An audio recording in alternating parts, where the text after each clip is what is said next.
good afternoon, and welcome to the Florida Cannabis Action Network's Elevated Intel. My name is Jodi James, and it must be 4:20 on Friday because we are here again this week to elevate all of the news that you need to know. And we've got some great topics today. I'm very excited to be bringing some amazing information to us. You know, we talk a lot about prohibition, and this week we're really going to talk about the journey from prohibition to victory and some tips for mental health because it's a long road and we want to stay healthy. So we've got some time with Colette Florido coming up. We've got some great science with Alex Johnson bringing us elevating some science that's going to be happening. Of course, our own Hector Roos is going to be with us this episode to tell us a little bit about what's happening with the Florida Can legislative program. I have some ideas of ways that you can positively impact your world if you're a public service employee. And we're going to start with Steve Thal. Good afternoon, Steve. Hey Jody, how you doing today? Great to see you. Thanks for being with us at Elevated Intel today. When we put out the call for what's important, Steve's like, I got this. I got this. So we had picked up a couple stories that we thought were going to be important today. But you found one that I didn't see, and that was about stuff happening in Congress on the hemp bill. What do you got? So today, actually, it came out today. Okay. A Breaking news. Republican congressman, Representative Andy Barr, he's from Kentucky. He said during a Zoom meeting with members of the hemp industry and farmers of America, HEFA, on Thursday, that his bill is going to create a regulatory and tax framework to fix the hemp ban so that basically businesses can continue. And we have a couple members ourselves who are affected by this. It's just an all around bad thing. So he's trying to fix it, and he's saying, most people probably expected this, but he's saying he's just getting a lot of pushback right now from alcohol lobbyists. He's getting, or she, I'm sorry. No, it is a he. I'm sorry, Andy. He's getting pushback from the alcohol industry. He's getting pushback from prohibitionist groups, all sorts of stuff.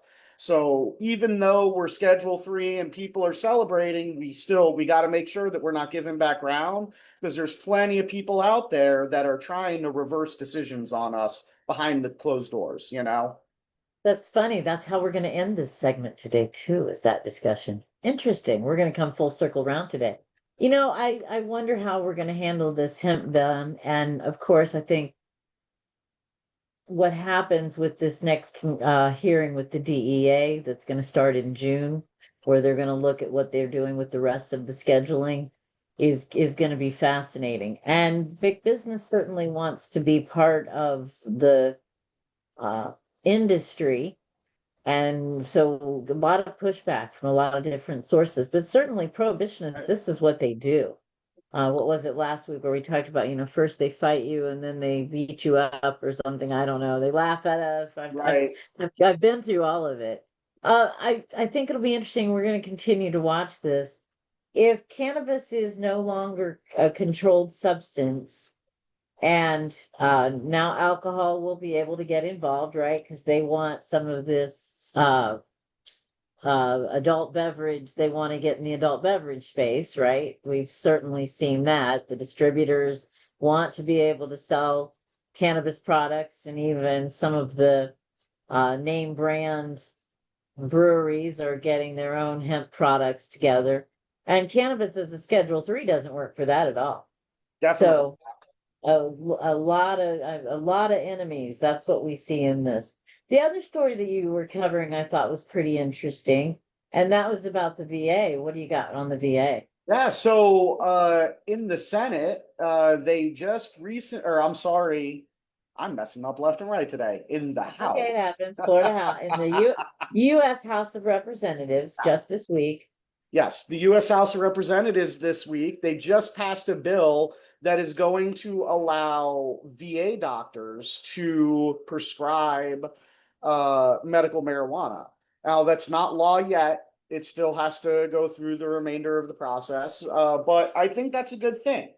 Um, it poses a couple of other questions, like, uh, I'm not going to say this for everywhere in the VA, but I know the VA in the Jacksonville area is backlogged and it takes months to get an appointment.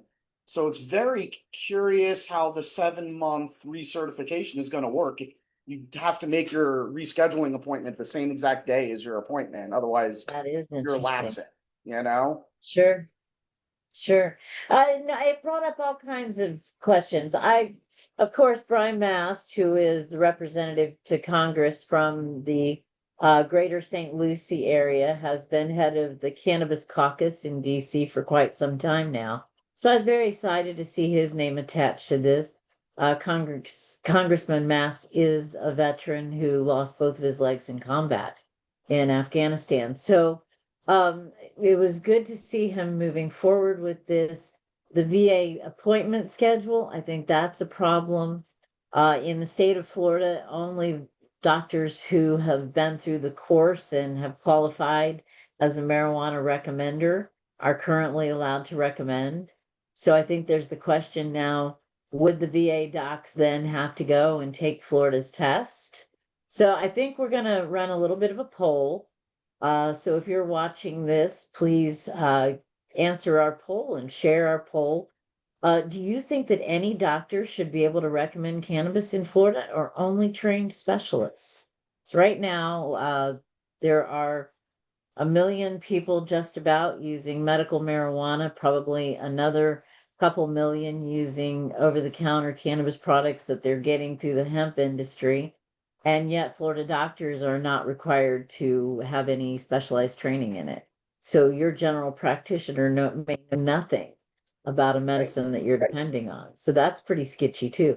I did read that this has passed several times before, and that at least the last time it didn't get included in the president's, I guess it has to go into the president's budget because they're changing some of the language that has been, it's in the budget bill, is where it prohibits the VA from expending funds. So this will be an interesting little discussion. And we are going to talk some more about some of these issues that are going to be fixed now as we talk about the road from prohibition to victory.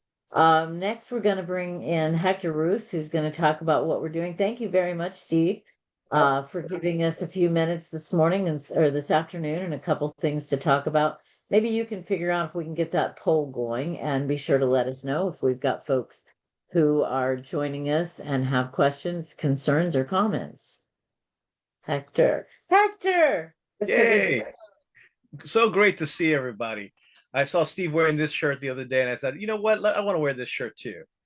I have a picture of you chasing balloons I do. that never leaves my mind. For those of you who haven't been to Cannabis at the Capitol, Hector's wearing one of our vintage event t-shirts. Oh, the places will grow. So I do understand that just for you, Hector, so no one else has been told this yet, so just you and I. Oh, Bill okay. McCulley has reached out, and I believe we have secured the second Tuesday in session Wow, that's great. on the second floor. Just Yeah, between us. Yeah, we're just going just to keep that between between us. us. Yes, Just between absolutely. us. That's right. So never too soon to start thinking about where you're going to be in March, particularly if you care about cannabis, because it's going to be a busy session. How are That's right. you working to get us set up for this next legislative session, Hector? Well, I mean, we're still in the special session going on for another 2 weeks. So the obvious thing is we're still trying to approve a budget and we're still looking at provisos and edits and that. And apparently nobody can agree on anything. Wow, We're still going to, I I think forgot. they kind of remembered, they kind of like, it was, they set up 3 weeks for this because they knew there was going to be a lot of disagreement. So it's still gonna be interesting how this is going to take place. The governor has ideas, the Senate president has ideas, the House Speaker has several ideas, and really they're not, and none of them are the same ideas. No, So and I know I read that before we ever got here that they had agreed on something. Didn't I see that? Didn't we have some sort of and agreement? and then very quickly the agreements fell apart. Oh, brother. Well, only we are a one party state for the most part. unless voters are welcome to change that, of course. And that's what happens. It breaks down into different constituent groups, right? So and they all, right now, they're all lined up along their different chambers and executive offices, and what can we say, right? They're competing for some kind of end goal at the end of the day, and they're not willing to compromise while they think they need to take these strong stances. But speaking of the voters, right? We like voters. Right. So Gotta have voters. the next the qualifying period for candidates for the state legislature ends the second week of June. So we have already we've prepared. We are already in our program to mobilize the more than 1.6 million petition signers who support improving access and safety to this plant, right? So they didn't get their voice heard by getting their petition or their ballot initiative on the ballot. So they're going to get their voice heard a different way now. Excellent. And we have prepared a questionnaire. It has five very important questions that candidates are being asked. That I think I would want to preview just now. Just read it out because it's so short. Oh, we'll preview it. Yeah. So all kinds of things being leaked today, just between you and me. Yeah, just between you and me. Like, when we were talking about this the other day, like, we're going to give ourselves a chance to think about this. Now, this is the sanity check, and just between you and me, I think this looks good. But people can comment. This isn't necessarily final. So, question number 1: do you support President Trump's plan to provide hemp-derived CBD products to seniors via Medicaid? Wow, that's just going to stop several of the currently elected officials in their tracks. Right. What do you do with that for the Gail Harrells and the Colleen Burtons who have stood against and have made even CBD products, quality CBD products, we villainize them. That's just astounding. So a great first question. I like it. I like it too. And it'd be hard the Republican who gets outed saying no. So we may not have some. They're saying no to the president. Expanding healthcare options for seniors. In line with what with what the president wants. Yeah, it's gonna be tough. It's gonna be tough for Republicans to say no.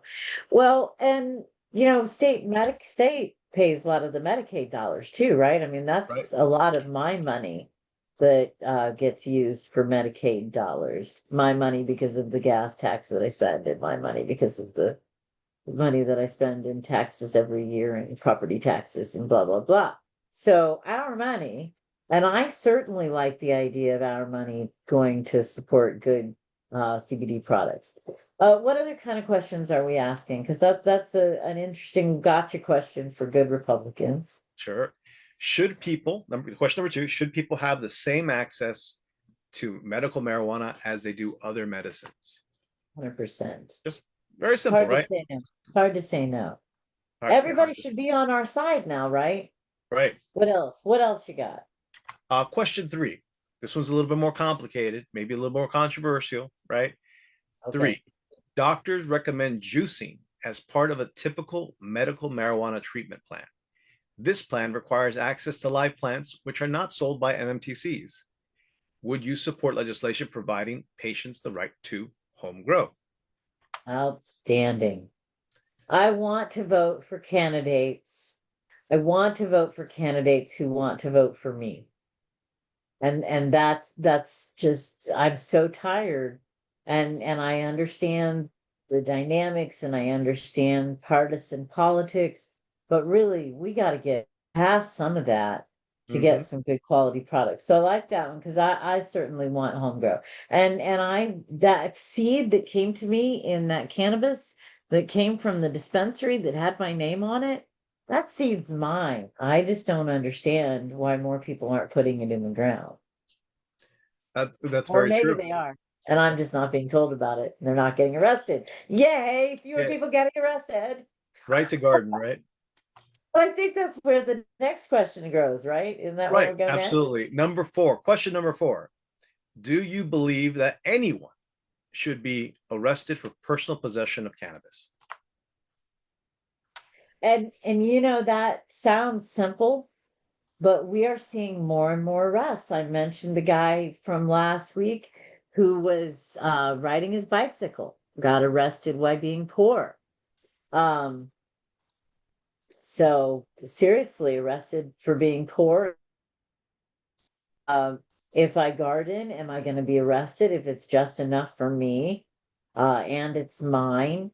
And then we get into juvenile, and we've had some real upsets recently.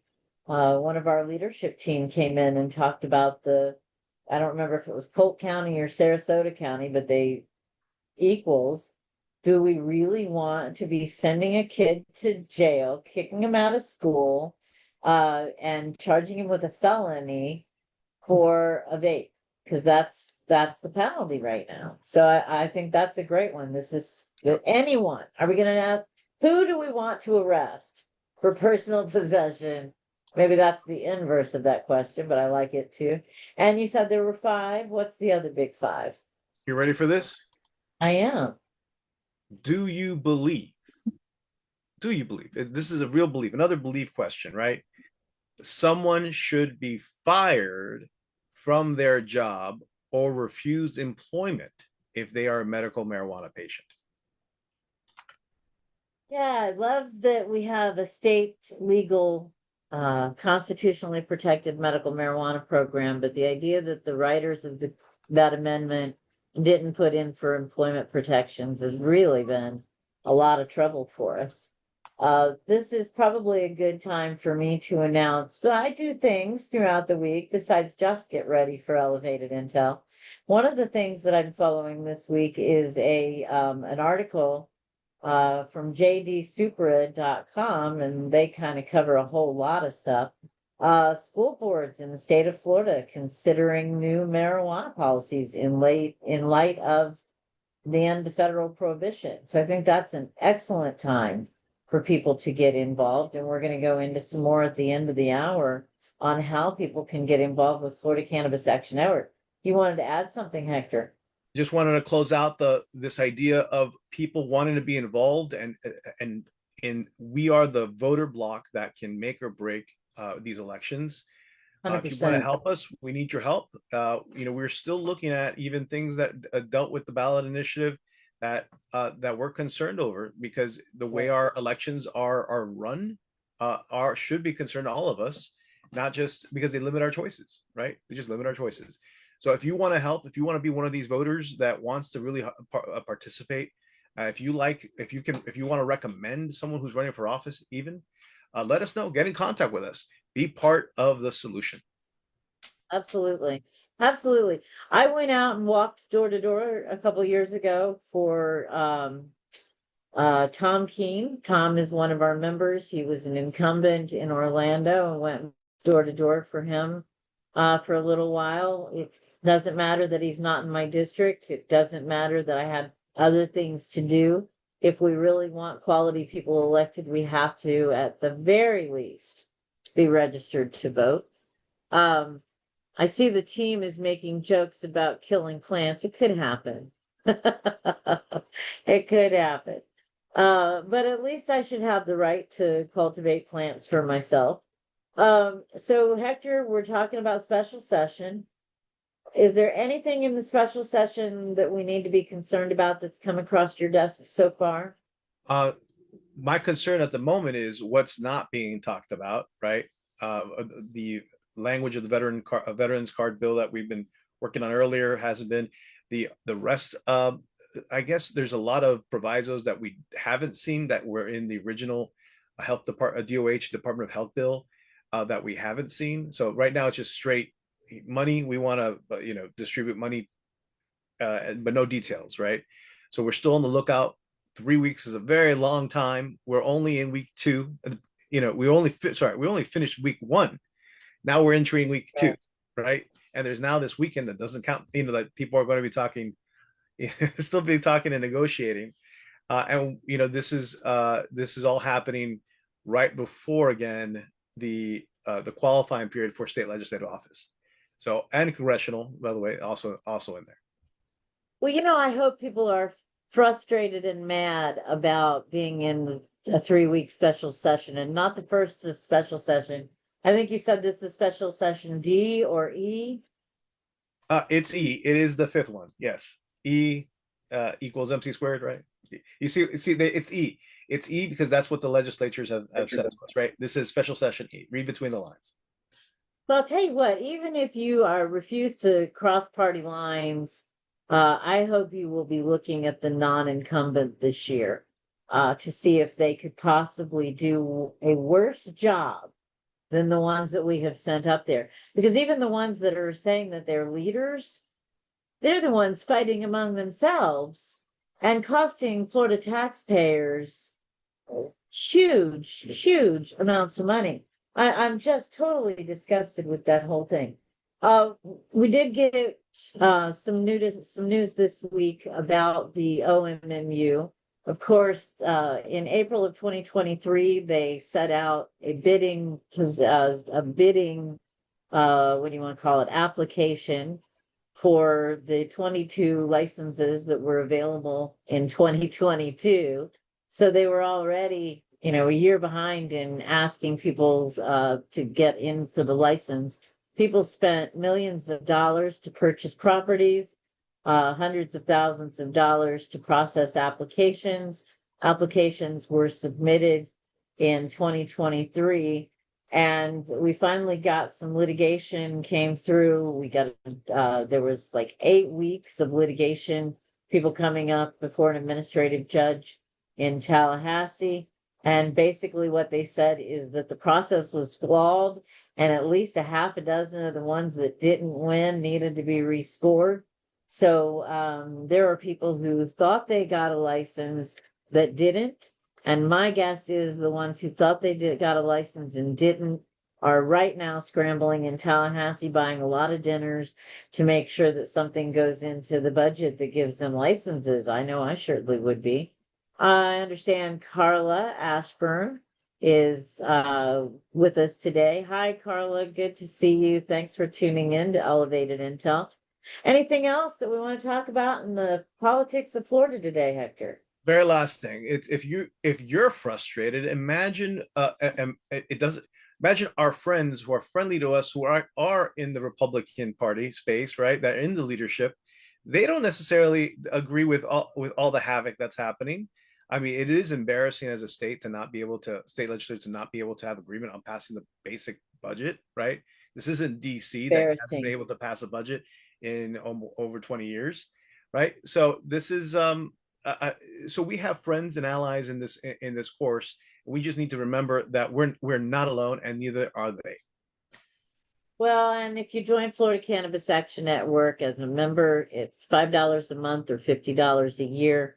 And you're going to be working with people who are serious about doing this. We are putting our time and our treasure into making sure that Florida is a safer place for patients and that the U.S. is a more tolerant place, that we are finding equity.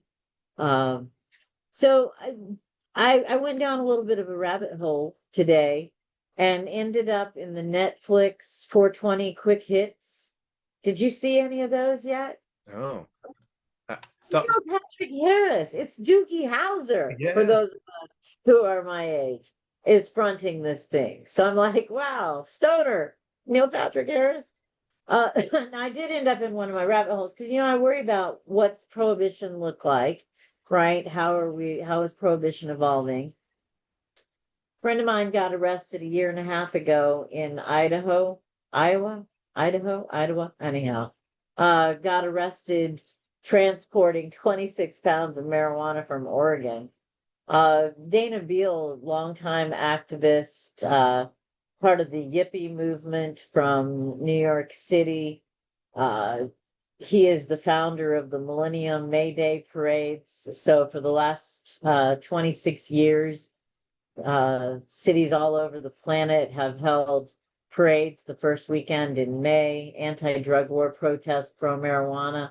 So Dana was arrested with 26 pounds traveling from, uh, good grief, Portland area, right, over to New York. So along that vector, 26 pounds, 25 is mandatory minimum in the state. So he was facing a mandatory minimum of 3 years. They just recently sentenced him. He got 4 months in a county jail instead of 3 years. And I thought, well, that's fascinating. And then I read that on his way into the courtroom, he was doing an interview that was actually part of this Hulu documentary on the quick hits.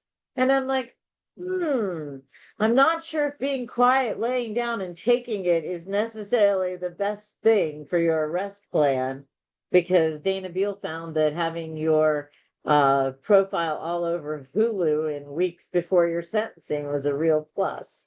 So, we are definitely changing the tune.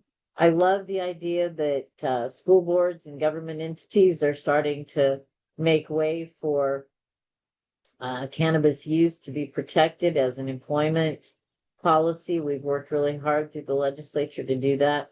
And if you're just now tuning in, you can find some more details about that campaign, talking to your union members, talking to your county commission, talking to your city council. Let these decision makers know that you're okay as a voter with them protecting public workers who are using marijuana, and that you too support their medical freedom. Medical freedom good. Yes, yes, medical freedom good. We're going to bring on Alex Johnson. Thanks for being with us today, Hector.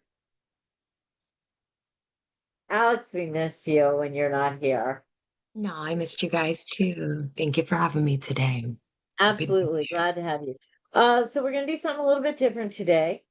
You've got some science, and I woo-woo for the science, but I did want to let you introduce a special guest today. And you guys are going to take over for a little while and give us some details, and you'll give me the high sign if you want me to come back on. But for now, I will let you bring on your guest. Yeah, so very excited. Colette is our special guest today, and she's got some exciting things about mental health, cannabis, and excited to get into the conversation with you. I'm very excited. Lots to talk about. Mental Health Awareness May. Yes. Mental Health Awareness May, you had some tips for us, Do you correct?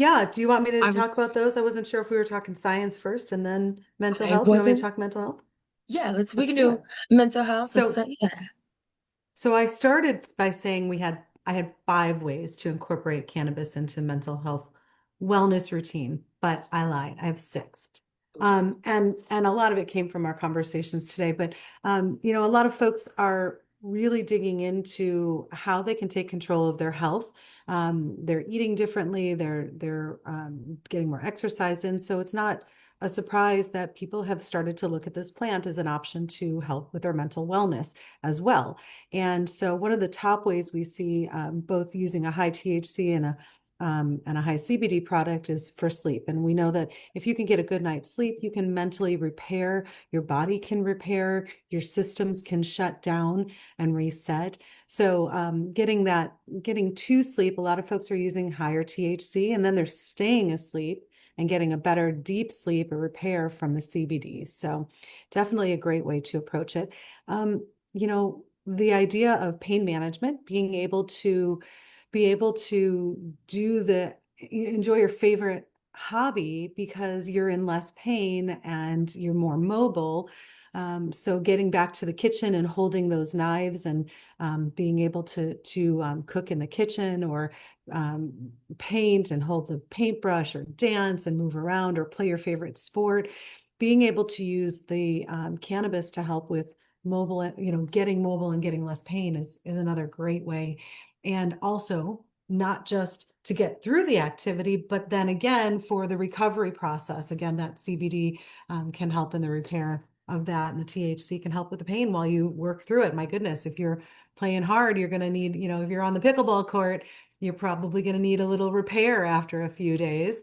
The other thing, we're going into gardening. We're talking about the idea of having the home grow be a part of what's available. And I think that's I remember talking to one of the veterans, and they had shared their thought behind the mental benefit of being a responsible gardener of a plant. It was part of his healing process that it gives a purpose, a motivation, something small to start with, something that they own and have that accountability, that reason to get up and go, and being able to see that task all the way through. Plus, just the conversation and social element of being able to talk about your garden, just like any other garden, has its benefits. And bragging about the size of your tomatoes doesn't sound like such a far reach from bragging from this beautiful bud and its terpenes, right? Yes. Yeah, we find that, also it's not only can you feel more like you're in control of your health when you get to grow it and see it through the process, but you can now customize it and tailor it to your needs. I need these terpenes. It really helps me with this medical condition or what I'm trying to heal, or just manage. So I love the idea of cannabis gardening as part of it. And the other thing that they touched on in the questionnaire, thank you, Hector, for leading in with it, was good gut health. The idea of ingesting cannabis is it's such a great plant. It's hemp can have it's high in protein. It's great for it's anti-inflammatory. So the idea of having raw leaves, juice, tincture, oil, all of those different ways you can provide yourself some nutrition, plus the anti-inflammatory properties that the guts, absolutely, we just beat up our guts with the foods that we eat here in America. And so Yes. good gut health is going to equal better mental health. Getting that inflammation down can make a big difference. And the one reminder I'm going to tell people, I love a gummy as an option. And of course, who doesn't love the stereotypical brownie occasionally?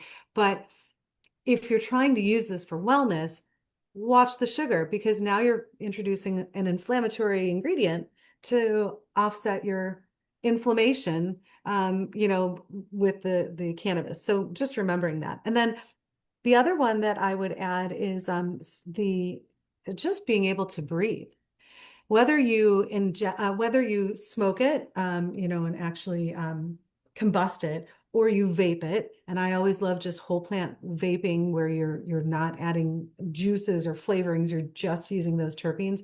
Or one of my favorite third options is when you do have the plant and you can decarb it in your home, you have the ability to breathe those terpenes in. It's mental wellness.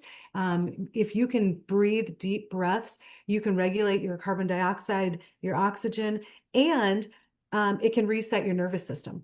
So, like, scientifically speaking, by taking those deep breaths, you can help to reset your nervous system and activate a calmer approach. And the last one that I'll talk about, I love the idea of sparking creative interests, because I'm kind of that A-type personality. I don't know, Alex, are you like, got to get it done a certain way? Yeah, I have type A moments and artistic it depends on the day. Yeah. So I find, though, that I struggle with letting go of perfection.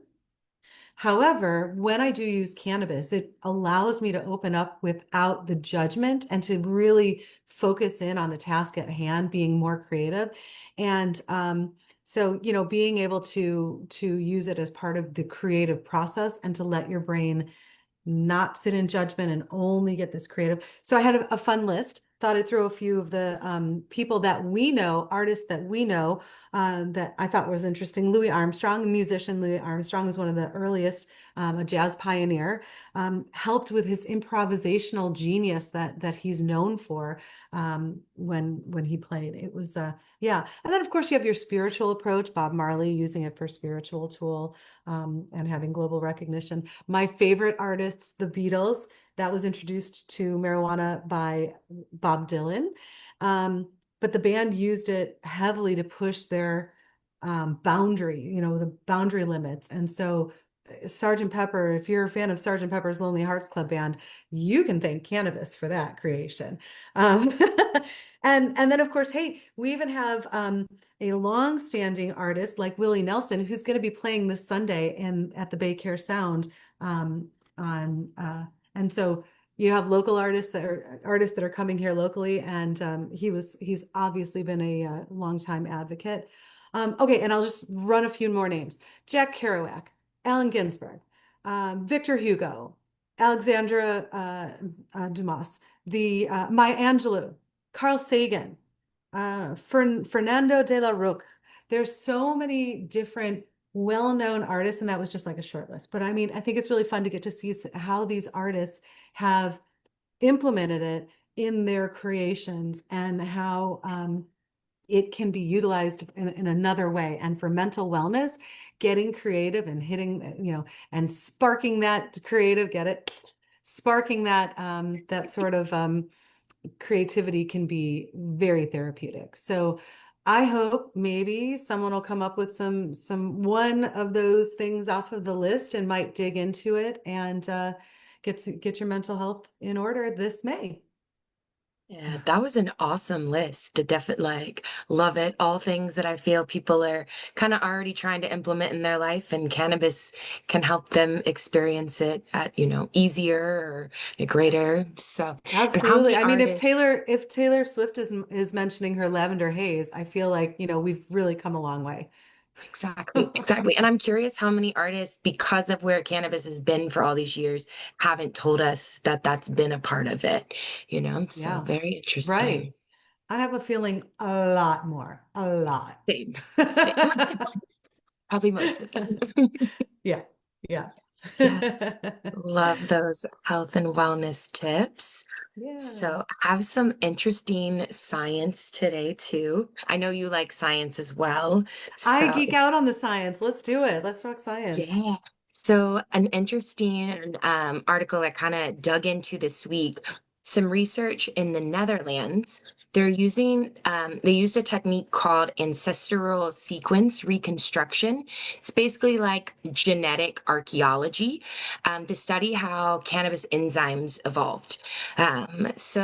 We all kind of know that CBGA is the mother of all cannabinoids because it synthesizes into the THCA, CBDA, CBCA. What we didn't know is how cannabis originally gained the ability to make those cannabinoids.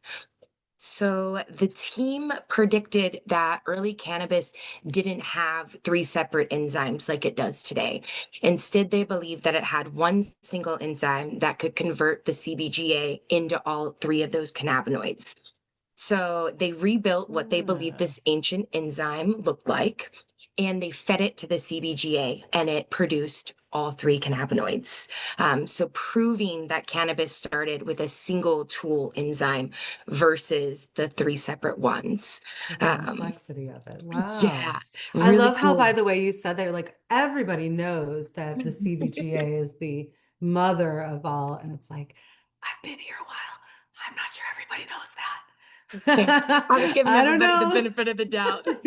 I love it. I'm still learning, and I feel like every day we learn something new. I would never have known that. Never would have guessed that it was evolved that way.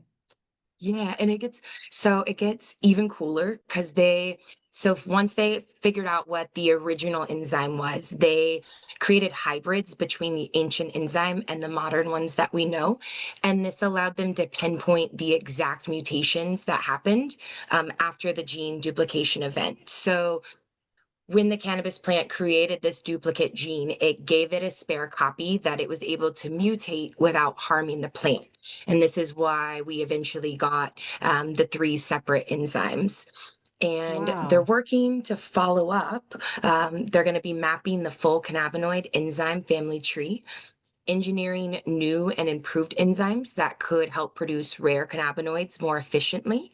And this kind of research foundation is going to be able to give breeders and biotech companies a blueprint for designing strains or systems that could produce higher levels of specific cannabinoids or unlock new ones. So when you talked about home grow being able to specify to your needs, the more that this kind of research comes out, the more we'll be even more we'll be able to tailor it to each person's needs, which That's is very cool. crazy. Yeah.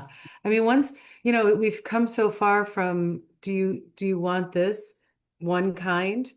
I have this one kind, to being able to, well, but what are the terpenes? What is the percentage of CBD and the percentage of THC? What about the other cannabinoids? Can you tell me about the minor cannabinoid profile? I have become such the cannabis snob because of it.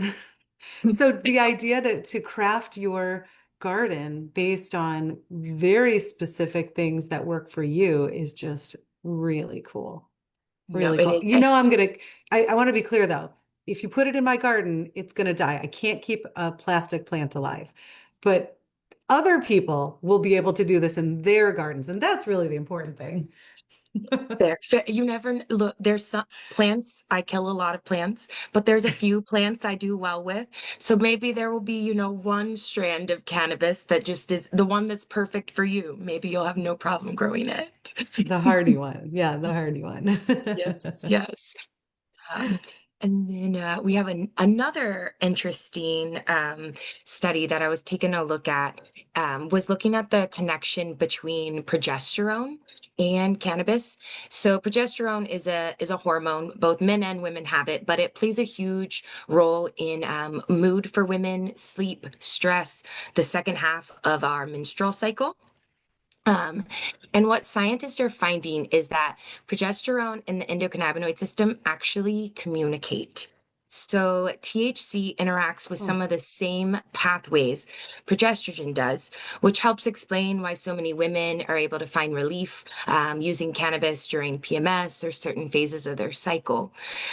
But what is an even more interesting twist is that there's a research group out of the University of Colorado, and they've been studying cannabis withdrawal in women. And they found that giving progesterone actually helps stabilize the endocannabinoid system.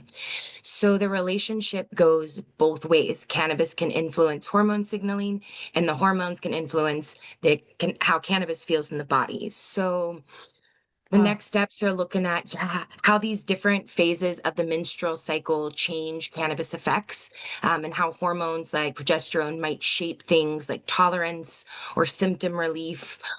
Just a really cool reminder that our bodies are doing a lot behind the scenes, and cannabis is becoming part of this conversation.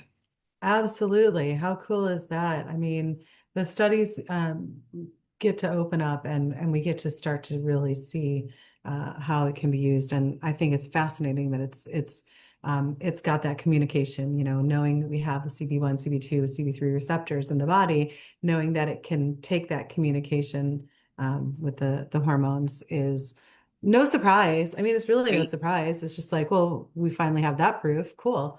But it makes perfect sense and absolutely why women should be using cannabis through various stages of their cycle because again, back to pain relief and being able to help with mood and sleep and all of those pieces. So no surprise that if you work with that and your hormones are kicking, that could offset and make it a little easier for everyone. And it's crazy. I feel like it's almost like, they say magic is science not explained yet or science not discovered. And I feel like it's kind of that way. Like I can't tell you how many people I've interacted with, women that have talked about products that work for them during one part of the phase don't work during the other. And to now have science catching up to this to tell us why that's occurring. I'm very Right. excited to see where it goes. Yeah. Yeah. It's definitely going to help advance, I hope, in the right direction. Yeah. Yes. I will Energy say towards one of the favorite recommendations that I have for people with those horrible cramps is that the good coconut oil infused CBD products can be frozen. If it's an unfiltered coconut oil, it can be frozen. The MCT oils, it doesn't work. But if you've got an unrefined cold pressed coconut oil and you've got your CBD in that, you can freeze that. And if you have your THC, you could also put a little bit of that in there. And freezing that could then become a suppository. And now you have relief. Now you have a way to cope with some very very deep pain. So yeah, sorry guys, I it's part of our lives. It's we'll probably touch on the testosterone again soon. So hang tight. But wives and daughters being what they are, and it was Mother's Day. Day. What can we say? That's it. Yeah. I think this is fascinating, and we have to be vigilant. At this point, we have to be really, really vigilant. If you've made it this far in the broadcast, we'd like you to invite you to join Florida Cannabis Action Network. Real easy from the front page of our webpage, flcan.org. You can find your way to us. We're going to need the people and the resources because policies are going to be changing, and it is going to take a bigger army than what we have right now to follow everything.